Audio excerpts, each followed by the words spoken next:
Hello everyone मु अरुण तेबे चलतु आज किछि भाइराल खबर एवं अपडेट्स गुड़िक विषय जानिबा। ह्यूमान सागरक मृत्युर तदंत लगी मुख्यमंत्री अनुरोध करिसेंती अभिनेता अनुभव महांती। ह्यूमान सागरक मृत्युर तदंत नहीं प्रतिक्रिया रखिसेंती अभिनेता अनुभव महांती। गतकाली टिटिलागड़ जाई अभिनेता अनुभव महांती ह्यूमान सागरक मां को भेटिसेंती। परिवार को सांत्वना देवा सह गभीर शोक प्रकाश मध्य करिसेंती। से कहिसेंती ह्यूमान सागरक बिना सिने जगत को कल्पना करा जाई न पारे। मृत्युर तदंत हेबा सह कार्यानुष्ठान हेबा निहाती आवश्यक। एने मुख्यमंत्री मध्य लिखित अनुरोध कर सारी। तदंत वर्तमान पर्यंत किछि आगेइनी। मृत्यु पछरे जे मानकर हाथ रही से माने दंडित हुअन्तु। ह्यूमान सागरक मृत्यु ओडिशा पाई क्षति होइछि बोली कहले अनुभव महांती। परे कबर स्थल को जाई ह्यूमान सागरक कबर रे श्रद्धांजलि देइछन्ति अनुभव महांती। तेबे परवर्ती खबर छुआ बिक्री करिबारे मध्यस्थी साजिले आशा दीदी उद्धार कला पुलिस। मुजाफरपुरर पारु अंचल एही भली घटना देखिबाकू मिलिछि जेउठारे जणे मां निज संतान को जन्म करिबा परे 1,60,000 टंकारे अन्य जनकू बिक्री करि देइछन्ति। प्रसव करिथिबा आशाक्रमी एही बेआईन काम करिबारे मध्यस्थी भावरे कार्य करिथिले।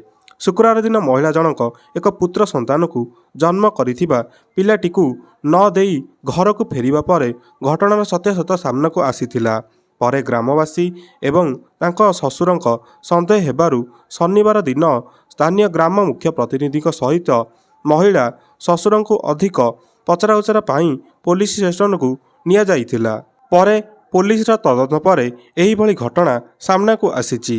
परवर्ती खबर सुंदरगढ़ जिला राजगांगपुर थाना लांजीबेना अंचलर कॉलेज छात्री देहरे निया लगाई जीवन हारिबाकू चेष्टा करिसेंती। आज आईजीएच मेडिकल जाई पीड़िता भेटिचंती स्वास्थ्य मंत्री मुकेश महालिंग। पीड़िता परिवारर सदस्यों को भेटिचंती एवं कहिसेंती पीड़िता अवस्था गुरुतर रही आवश्यक पड़िले एयर लिफ्ट करा जिवो। परवर्ती खबर धान किणा बिकारे अचलावस्था तातिले चाषी।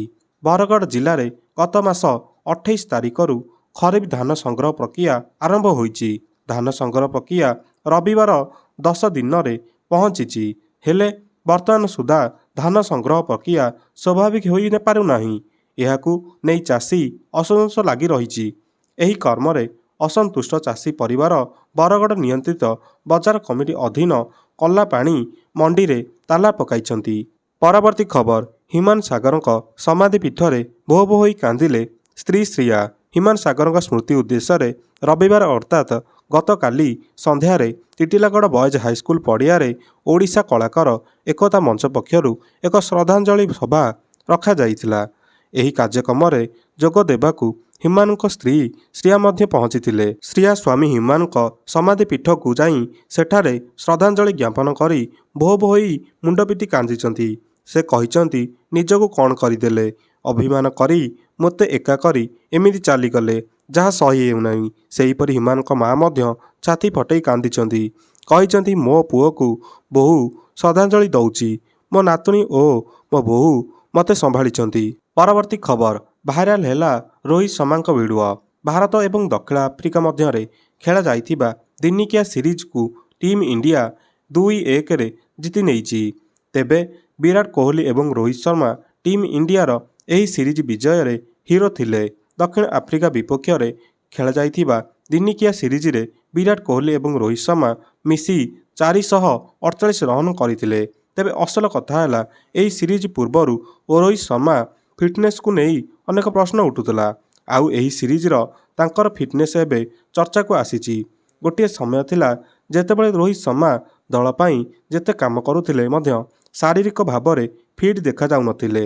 हेले वर्तमान से उभय दिगरे उत्कृष्ट प्रदर्शन करुचंती। ऑस्ट्रेलिया सीरीज परे से 10 किलो ओजन ह्रास करिसंती। आउ तांकर एही ओजन ह्रास परे तांका प्रदर्शन रे मध्य उन्नति आसीची। तेबे विशाखापाटना रे दक्षिण आफ्रिका विपक्ष तृतीय दिनिकिया मैच जीतिबा परे दल होटेल रे केक काटी उत्सव पालन करिथिला। एही समय विराट कोहली को केक काटिबाकू दिया जाइथिला किंतु से यशस्वी जायसवाल को सुजोग देइथिले जे कि एही मैच रे शतकीय इनिंग्स खेलिबा सहित दल को विजयर स्वाद चखाइथिले। हेले एही समय रे एक रोचक दृश्य देखिबाकू मिलिथिला ଯେତେବେଳେ ଜୟଶ୍ୱାଲ ରୋହିତ ଶର୍ମାଙ୍କୁ କେକ୍ ଦେଉଥିଲେ ସେତେବେଳେ ସେ ଏକ ମଜାଦାର ଢଙ୍ଗରେ ଉତ୍ତର ଦେଇଥିଲେ। ରୋହିତ କେକ୍ ଖାଇବା ପରିବର୍ତ୍ତେ କହିଲେ, ମୁଁ ପୁଣି ମୋଟା ହୋଇଯିବି।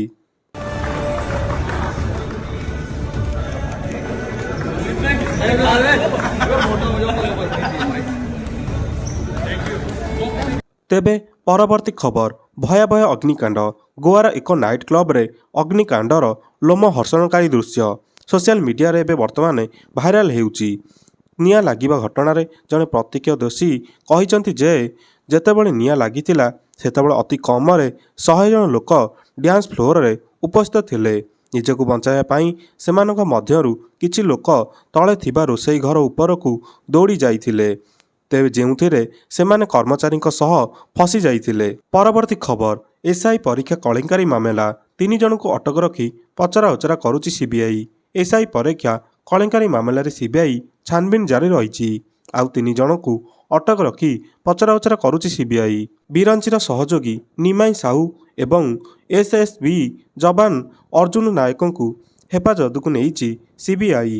ଏହି 2 ଜଣଙ୍କ ସହ ମାମଲାରେ ସମ୍ପୃକ୍ତ ଆଉ ଜଣଙ୍କୁ ଅଟକ ରଖି ପଚରାଉଚରା କରିଯାଉଛି। ପରବର୍ତ୍ତୀ ଖବର, ଶେଷରେ ମୁହଁ ଖୋଲିଲେ ସ୍ମୃତି ସନ୍ଧାନା। କହିଲେ ବିବାହ କ୍ୟାନସଲ ହୋଇଯାଇଛି।